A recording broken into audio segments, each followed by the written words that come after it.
Hey, what's up everybody? I'm Junior, and thank you for joining our circle. So, with the recent box office bombs of the DC Extended Universe, and them hitting a hard reset with the new direction that they're taking under James Gunn, I wanted to take a look at a film that dug them in a hole that they almost couldn't get out of. And that film is 1997's Batman and Robin. But before we get into that, I want to take a look at the films prior to that one. With that being said, let's take a look. In 1989, Tim Burton would direct Batman, starring Michael Keaton and Jack Nicholson. The film was praised for its darker tone and the performances of both Keaton and Nicholson. It would go on to gross over $400 million on a $35 million budget. Of course, a sequel will be greenlit with Keaton returning as Batman and Burton to direct, but on one condition, as long as he had more creative control on the film. Look at me, sure. Look at me, sure. I'm the captain now. With Burton and Keaton returning, Michelle Pfeiffer was signed on as Catwoman, and Danny DeVito as the Penguin. Fun fact, Robin was actually written to the script and even casted. He would have been played by, surprisingly, Marlon Wayans. Holy Hollywood. However, his inclusion was cut from the film due to an already bloated cast. Batman Returns will release in 1992, and the film will gross over $260 million at the box office. While it didn't meet the figures of the first film, it was still a hit, but it was deemed too dark, with parents even outraged with McDonald's for promoting the film through their line of toys and their Happy Meals. The studio would then replace Burton with Joel Schumacher in hopes of going in a lighter tone. According to Keaton, disagreements with Schumacher over the characterization of Bruce Wayne led to his departure from the franchise. While speaking with Variety magazine, Keaton spoke about a conversation with Schumacher, where Schumacher allegedly said, "I don't understand why everything has to be so dark and everything so sad." To which Keaton responded, "Wait a minute, do you know how this guy got to be Batman? Have you read?" Thus, Keaton told Schumacher that he could no longer play Batman, so Val Kilmer would be the next person to put on the cape and mask. Batman Forever would release in 1995, but it was also criticized for its campier tone and over-the-top acting from Carey and especially Tommy Lee Jones. Schumacher would include Dick Grayson, aka Robin, and he would be played by Chris O'Donnell. The film will go on to make over $336 million at the box office. With the success of Batman Forever, Warner Brothers wanted another film, and fast. The studio wanted Schumacher to make a more toyetic film. Yes, the studio told him more toyetic, which explains why everything looks like a life-size action figure. First movie, things felt much sharper. The first one, I felt like I was making a movie. The second one, I felt like I was making a toy commercial. So Schumacher would return in the director's chair and O'Donnell as Robin, but Kilmer would not return as Batman. Instead, they would replace him with 1997's Sexiest Man Alive, George Clooney. The film made over $236 million at the box office, but was panned by critics and especially the fans. This movie literally killed the franchise until 2005's Batman Begins. Now, with all that backstory out of the way, here is Batman and Robin. So we open with a nice little title card, and then we get this. Literally a minute in and we get badass and bat nipples. So Batman and Robin suit up and we get our first piece of dialogue. I want a car. Chicks dig the car. This is why Superman works alone. Hey bitch, shut the fuck up. Commissioner Gordon, played by Pat Hingle, tells our heroes via FaceTime of the new villain. A new villain has commandeered the Gotham Museum. He's calling himself Mr. Freeze. Mr. Freeze is played by Arnold Schwarzenegger. Schwarzenegger has always been known for his one-liners, but here, all his dialogue are ice puns. You are not sending me to the cooler. All right, everyone, chill. Cool party. So he's at the Gotham City Museum in order to steal a diamond when Batman arrives and Fred Flintstones his way down. Mr. Freeze sends his ice goons on the heroes while he fights off the guards. With the ground icy, Batman and Robin break out their bat skates. Surprisingly, that won't be the most ridiculous thing we see in the film. So our heroes play hockey with the diamond when Mr. Freeze brings down a dinosaur. This allows him to regain the diamond. Batman follows Mr. Freeze in some small rocket and Robin follows. Mr. Freeze tells Batman the rocket will kill him at a certain altitude, then plummet down and kill thousands. Once Freeze escapes, Robin comes in and is rightfully upset at Batman's lack of appreciation for saving him. I thought you were going to stay in the museum, round up some thugs. How about nice to see you? Batman then places a bomb to destroy the rocket, but in hindsight, won't the debris at 30,000 feet kill thousands as well? I guess it doesn't matter as our heroes surf their way down going after Mr. Freeze. Once they land, they chase after Freeze and Robin lunges at Freeze and gets frozen solid. Batman has to thaw Robin and let Mr. Freeze get away. This is why you're a sidekick, Robin.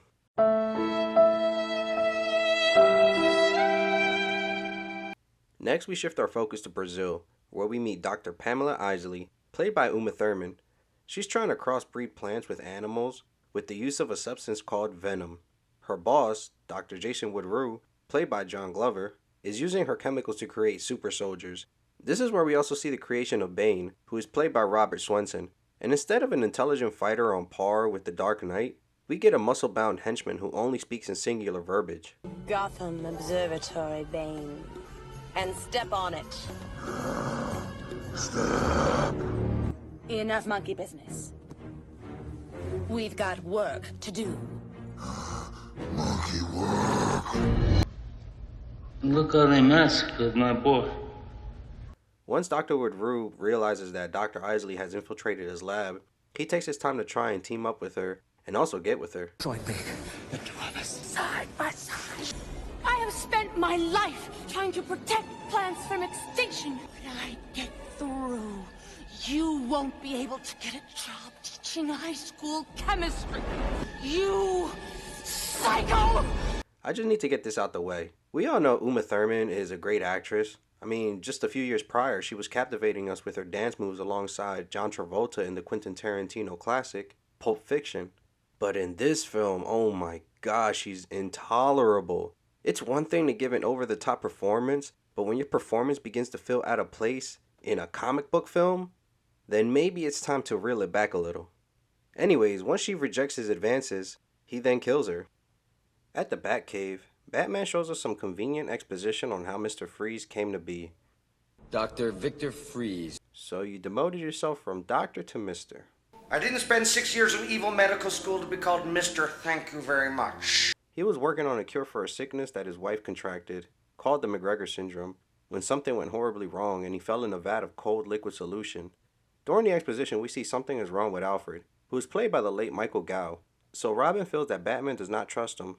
I mean, if Robin would have listened to Batman to begin with, he would have never gotten frozen. But I get it. He wants his opinions heard and held at the same level as Batman. But Batman finds it hard to trust in general, and Alfred doubles down on that. The film is extremely campy, but Clooney actually gives a good performance as Bruce Wayne, especially in these character growth moments alongside Alfred. Back in Brazil, Dr. Isley revives and, well, Dr. Woodrue says it best. You look great.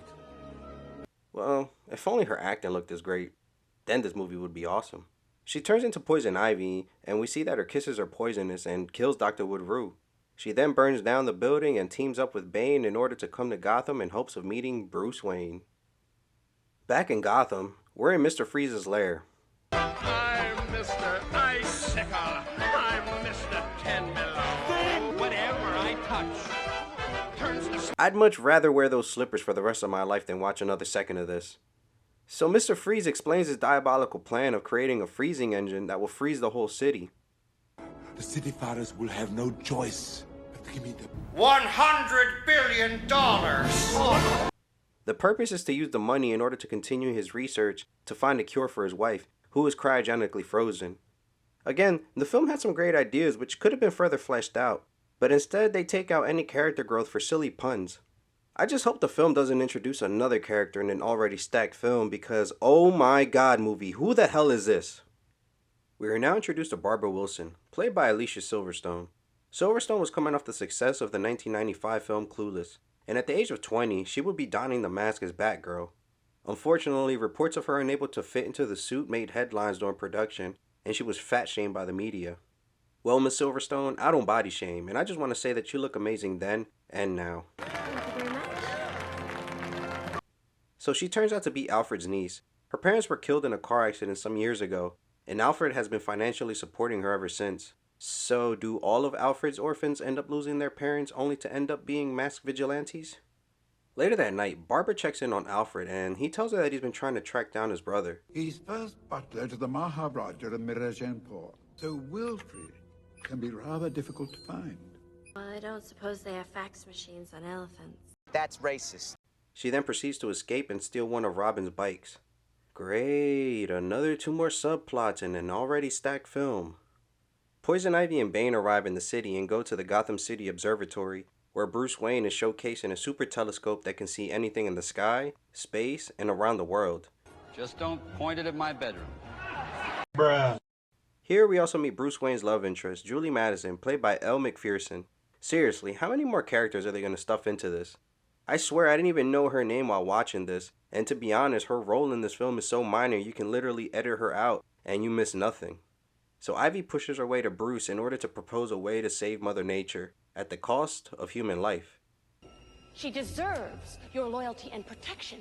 You're killing her. The same plants and flowers will reclaim this planet, and there will be no one to protect you. Oh, they're not laughing at your ideologies. They're simply laughing at your performance. Anyways, she's deemed sane enough to be invited to a charity event in which a diamond will be displayed, with Batman and Robin also attending. All the while this goes on, Mr. Freeze is watching a home video of his wife. It's actually a tender moment, which shows us a glimpse into his humanity. But then... Excuse me, Chief. I hate when people talk during the movie. You know what? Can they freeze me while they're at it, so I don't have to watch this anymore? So Mr. Freeze then sees the news about the Wayne Diamond, which was Batman's plan all along. Now we're at the party where the diamond will be displayed. These sleazy looking billionaires are bidding for dates. Yeah, this is supposed to be a kid's film and they're auctioning off women. So Poison Ivy makes one captivating entrance. I wouldn't be surprised how many teenagers discovered themselves in 1997. Anyway, she has this pheromone dust she blows on men to get them obsessed with her, which causes Batman and Robin to bid on her. $1 million. $2 million. You don't have it. $3 million. I'll borrow it from you. $4 million. $7 million. You see, I told you there was something more ridiculous than bad skates. Just as the bidding gets intense, Mr. Freeze crashes the party. Batman and Robin go on the attack and the action is silly but fun. Good night. So Mr. Freeze confronts Poison Ivy and takes the diamond, but leaves her intrigued. Next, we get a pretty cool chase scene. The effects look decent and it's pretty creative how they travel down the statue's arm. Batman tells Robin he won't be able to make the jump and disarms his bike. Robin angrily yells at Batman as he just abruptly catches Mr. Freeze.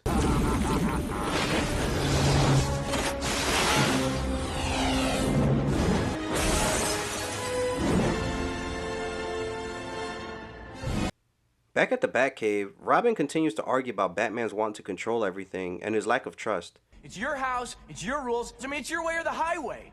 Yes, it's my rules. My rules that keep us alive, and if you want to stay in this house and on this team, you will abide by them. You're never gonna trust me. Again, I see what they're trying to do. Now, if earlier in the film it was Robin telling Batman to hang back, and he'd been frozen, then he'd have a point about Batman's lack of trust. In the chase scene, had Batman not caught Mr. Freeze, then this outburst would have been justified, but here he just comes off whiny. Oh, and then they squeeze in more animosity with Batman and Robin fighting over Poison Ivy's advances. Alfred tells Bruce that he does like to control everything because of the lack of control he had in his parents' demise. Is it always my way or the highway? Death and chance stole your parents. But rather than become a victim, you have done everything in your power to control the fates. It makes sense for the character to feel this way, and I can't believe I'm getting some good acting in this film. Batface and Birdbrain turned out to be much more resistant to my love dust than expected. Well, never mind. Right on cue. It's time to ruin it with some horrible acting from Poison Ivy. All that happens is she finds her new hideout and her and Bane kick out the current tenants. Back at Wayne Manor, Batman is having dinner with Julie and she's basically pressuring him into marriage. Okay, here it goes. I want to spend the rest of my life with you. Julie, I'm not the marrying kind. There are things about me that you wouldn't understand. But then he begins to imagine Poison Ivy and even accidentally calls her Ivy. To be honest, I tend to forget you're even in this film, so I'd call you Ivy as well. So Robin has been suspicious of Barbara since he caught her one night returning one of his bikes. He then catches her in the act and he follows. We're at an underground bike rally that is run by Coolio. She then gets involved in a race and it was kind of entertaining with some nice visuals, but overall it was nothing special. Towards the end, one of the bikers lures her down an unfinished bridge and she falls off the bike and slides to her doom. Luckily, Robin followed and was able to catch her in the nick of time. How long have you been racing? Since my parents died, I guess all the speed and danger helped take me out of myself. So dealing with a traumatic experience involving a car crash involves risking your well-being in high-speed races? Well, duh. She goes on to explain it also got her kicked out of school, but she's raised enough money to pay back Alfred and also to take him away. Barbara then drops the bombshell on Robin that Alfred is sick. We then find Mr. Freeze being rolled into Arkham Asylum in the refrigerator. He makes himself at home and Poison Ivy poses as his sister to infiltrate his cell. She uses her powers of seduction and unalives the guards with a toxic kiss. Meanwhile, Bane manages to channel his inner Kool-Aid Man and breaks into the facility to retrieve Mr. Freeze's gear. We now have Team Evil.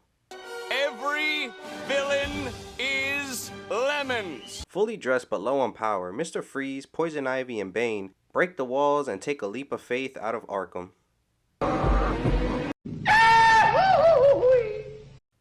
Back at Wayne Manor, we get another good scene between Bruce and Alfred. My friend, I know you're sick. Now I can get you the best doctor. A gentleman does not discuss his ailments. Have you ever regretted your life working here? My only regret is that I was never able to be out there with you. Damn it, movie. Stop trying to be good right now. Freeze has escaped. There, that's more like it. Now how the hell did they get such a great quality photo? The Bane disguise is just as bad as Superman's glasses, or even Raphael's trench coat from Ninja Turtles. Where did they come up with this stuff?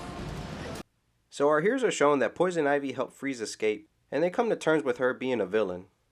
Can't believe we were fighting over a bad guy. Bad, yes. Guy, no. Well, of course she's bad. The last time I checked, Poison is not good. Great stems, though. Buds, too. Yeah, those are nice. I can't believe someone was actually paid to write that.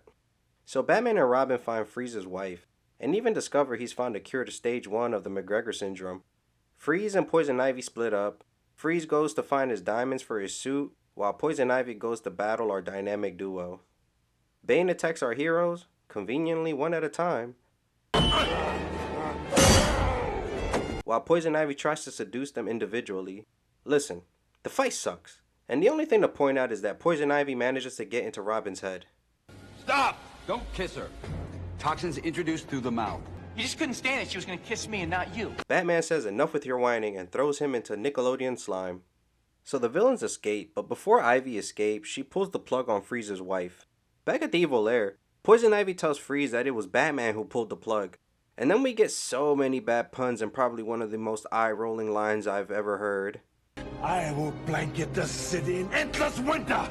Everything dead on Earth except us. Once you have frozen mankind, these babies will overrun the globe. Adam and evil. I'm fine. I just threw up in my mouth a little bit. Back at Wayne Manor, It's stage 1 of McGregor syndrome.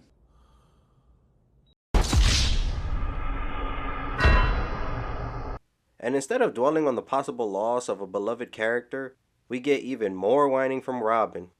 So while they argue, Alfred does manage to give Barbara the CD he planned on giving his brother. I have duties that he must fulfill in my stead. Only family can be trusted. Now we're back at the Gotham City Observatory for the reveal of the super telescope. This is also the last time we see Bruce Wayne's girlfriend, so everybody go ahead and wave goodbye. Seriously, nothing remotely important happens here, except that Poison Ivy gets the keys from Commissioner Gordon in order to take down the bat signal and replace it with a Robin signal. And then we see more Bruce Wayne and Alfred. And again, the film suckers me in whenever these two are on screen. It's actually a gut-wrenching scene when you analyze the fact that Bruce Wayne couldn't save his parents, and as of now, he can't save Alfred either. And we return to more Batman and Robin arguing. She wants to kill you, Dick. Well, that's not very PG. You would say anything to keep her away from me, wouldn't you? You once said to me that being part of a team means trusting your partner. You weren't talking about being partners, you were talking about being a family. Brother, will you trust me now?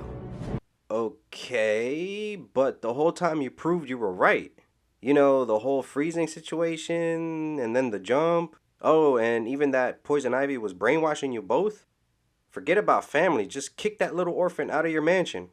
So while our heroes are busy dealing with their drama, Mr. Freeze has been putting his evil plan into effect.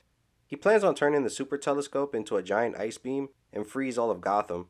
While this goes on, Robin answers the call to his Robin signal. He arrives at Poison Ivy's evil garden lair and she is seen waiting for him inside a giant plant. Tell me your plan. Kiss me and I'll tell you. Tell me and I'll kiss you. Freeze has taken the new telescope and turned it into a giant freezing gun. Adult film actors give a better performance, and at least I know I'll get the satisfaction that I'll get to see more than a kiss. It just feels like I'm watching a bad Community play.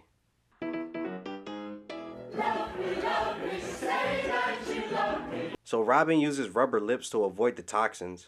At this point, just go with it. She manages to sink Robin and get Batman tangled. Gotta go! So many people to kill, so little time. And then we get a surprise. And his name is John C. No, but we get the introduction to Batgirl. So I glossed over this purposely because the film did. So Barbara managed to get into the CD Alfred told her to give to his brother. It turns out that this had information of Batman and Robin. She finds the Batcave and finds an AI Alfred, which so happens to have made a suit just for her. I really believe this house turns any orphan into a masked vigilante. So we get a fight between Poison Ivy and Batgirl. And it's okay, it's nothing groundbreaking. So Batgirl kicks the knife out of her hand and then kicks her back into her plant. And I'm sure the film wouldn't give her a cliche line, right? Curses! Wrong. Wrong. Freeze is gonna ice the city. And you are? Batgirl. That's not awfully PC. What about Bat Person or Bat Woman? Batman, you do know you could also change yours to Bat Person. So back at the observatory, Mr. Freeze puts his plan into effect and freezes all of Gotham.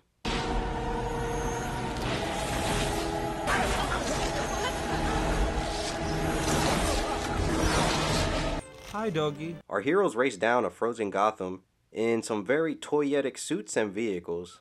Our heroes arrive and begin to talk science. Sunlight could reverse the freezing process if we could relay the sunlight. From the other side of the equator. It'll take the satellites about a minute to realign, but those targeting mirrors are frozen. The thawing beam won't work. As they proceed to defrost the panels of the telescope, Freeze gets the jump on them. Robin and Batgirl fall, while Batman is forced to deal with Mr. Freeze. It's just a lot of nonsensical stunts, and the fights are so bland. Batman and Mr. Freeze fight for control of the telescope in one small contained spot. Look, even Robin and Batgirl have a bland fight. Once they survive the fall, they simply get choked out and just kick the tube out of Bane. He shrinks and that's it. So Batman finally gets the upper hand and shows that he can also do temperature-based puns. Hey, Freeze. The heat is on. Batman begins to defrost the city with the super telescope. Just when he thought the day was saved, Mr. Freeze blows up the facility. Batman falls with the telescope, and some hostages I forgot to mention because they honestly do nothing for the climax. Anyways, he manages to send out 2 bat lines and saves himself and the hostages. He drops off the hostages and has Robin and Batgirl hop aboard the Bat Express. They then talk more science and use the satellites to continue and defrost the city. Gotham is saved once again, but we still have one more subplot to wrap up. Mr. Freeze asks to be unalived, just like his wife, but Batman shows him video evidence. As I told Lady Freeze when I pulled her plug, this is a one-woman show. Hell no, there is no way you were able to record that when you were tangled up. We found her, restored her. She's still frozen, alive. Batman pleads to Mr. Freeze's humanity and asks for the cure to save Alfred. Show me how to cure McGregor syndrome stage 1. Will you help me? Take 2 of these and call me in the morning. At least it wasn't a nice pun. So they rush back to Wayne Manor and give Alfred the cure and wait patiently for the results. And of course he was going to survive. You really think they'd kill off Alfred? So they all gather around Alfred, they add Batgirl to the team, and run off to the next mission, I guess. And there you have it, Batman and Robin. This movie is a chore to get through. It's overly stuffed with too many characters and subplots. No one has a chance to develop and grow, and the villains do nothing but spew puns and cliche lines.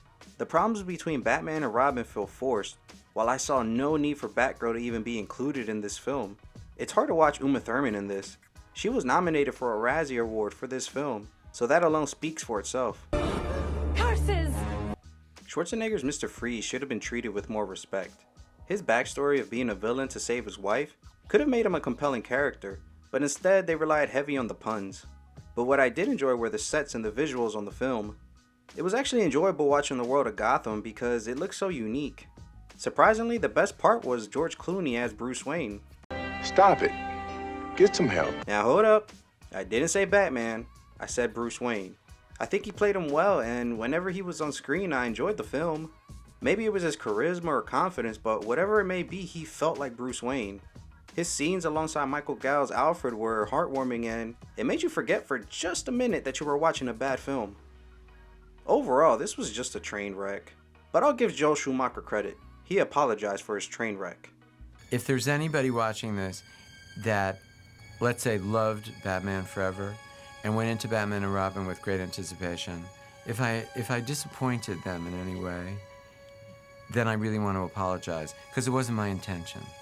Well, that was Batman and Robin. Once again, I'd like to say thank you for joining our circle. I'm Junior, and please like and subscribe for more content. Oh, and let us know in the comments section what other films you'd like me to cover.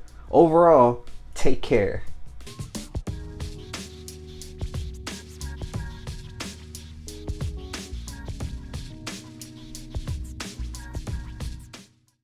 They even dragged Vivica Fox into this.